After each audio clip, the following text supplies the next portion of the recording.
Welcome to Read Aloud with Frosty. Let's read Frosty Snowy Day. This is a favorite Christmas tale. Frosty Snowy Day. It's snowing. Come look, Matt, cried Jenny. It's coming down so fast I can hardly see across the street. Matt ran to the window. Jenny was right. The snow was covering everything in sight. He could hardly wait to go outside to play in the snow. He was sure all their friends would be at the park. Matt and Jenny ran to find their snow boots. I want to come too, said Mariana. She always wanted to go wherever they went. No, said Matt. You're too little to go to the park with us now. Maybe later. Jenny and Matt hurried to put on hats, mittens, and scarves. They called goodbye to their mother and raced out the door. Lisa, Tracy, and Paul were already at the park by the time Matt and Jenny got there. Isn't this the greatest? Said Tracy. The snow's so deep. Let's build a snowman, said Paul. A huge snowman, as tall as we can make him. They got to work and it wasn't easy. They had to roll one great big snowball for his body, another for his chest, and then a smaller one for his head. Then Jenny said, he needs a face and some clothes. Everyone ran home to see what they could find. Lisa found some bright black pieces of coal for his eyes and a button for his nose. Tracy borrowed her big brother's purple scarf, and Paul brought the toy corncob pipe from his Halloween costume. What are they missing? Matt and Jenny found an old pair of boots. Then they saw Mariana playing with the best thing of all. She had helped Mother clean out the attic and found a black silk top hat, perfect for the snowman. Mariana, you can bring the hat for our snowman, said Jenny. It will help dress him up. When they all arrived back at the park, Lisa put the button nose and cold eyes on the snowman's face. Tracy wrapped the purple scarf around his neck, and Paul stuck the corncob pipe in his mouth. Everyone cheered as Paul and Jenny put the hat on their snowman's head. Hooray! What shall we name him? Asked Tracy. How about Frosty? Suggested Jenny. Yes! They all cheered. The children began to dance in a circle around Frosty. Then little Mariana said, I wish Frosty was alive so he could play with us. Just then, Matt looked up at Frosty's face. Oh my, he cried. Frosty just winked at me. They all looked just in time to see Frosty smile. He really was alive. Hooray! They cheered. Then they gave the snowman a big hug. Frosty began to laugh. Hey, I'm ticklish, he said. Let's go. They all laughed and Frosty began to do a little dance. The children stepped in line behind him. Suddenly, there was a grand parade going all around the park with Frosty leading the way. After they had paraded around the park, Frosty said, gee, this is fun. What else can we do? Paul answered, let's go sledding.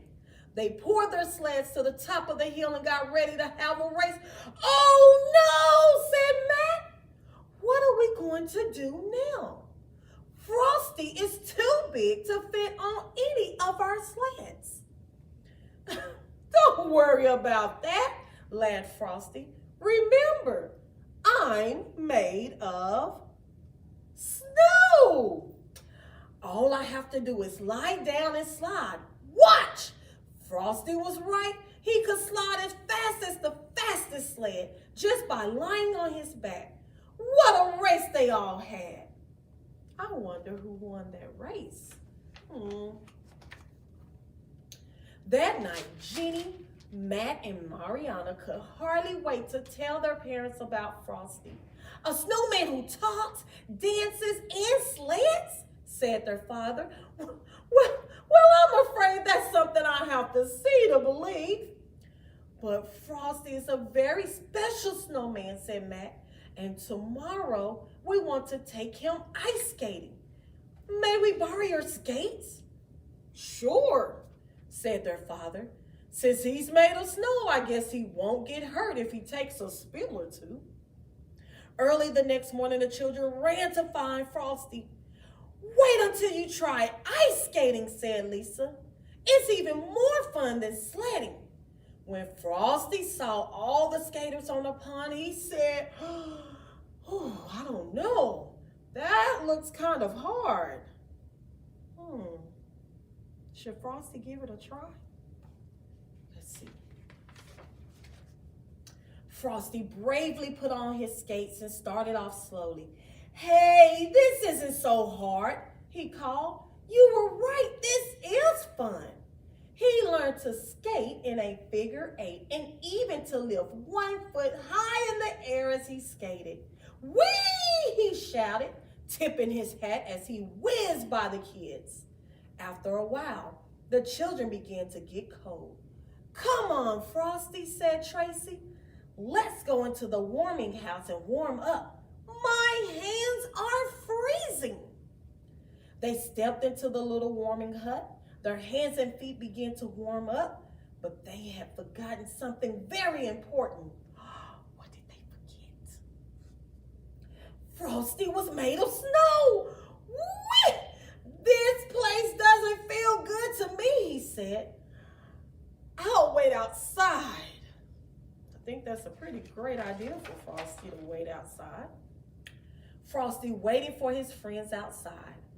As he watched the other skaters, he noticed one little boy who was skating very near a sign that said, danger, thin ice. Hey, watch out, called Frosty. But the little boy didn't hear him. He was skating right toward the thin ice. Quick as a wink, Frosty darted out onto the ice after the little boy. Just as the ice started to crack, Frosty caught him by the hand and pulled the boy to safety. Frosty was a hero. Everyone cheered. Hooray! Weren't you scared? Asked Jenny. What if you had fallen through the ice? Frosty smiled and said, you forgot. I'm made of snow. A little cold doesn't bother me. Man, I'm so glad Frosty was there to help him. The next morning, Jenny looked out the window. Oh no, she said, it's raining. What will happen to Frosty? Matt said he thought maybe the rain would stop soon. But the rain did not stop. It rained all that day. The children watched and worried about their friend Frosty. Finally, the next morning, the rain stopped and the sun came out. Let's go to the park to see how Frosty is, said Matt. Come with us, Dad. When they got to the park, they looked all around. They didn't see Frosty anywhere. Finally, Jenny called out, look over there. I see Frosty's hat by the tree. But there was only a little lump of snow next to the hat. Frosty was gone.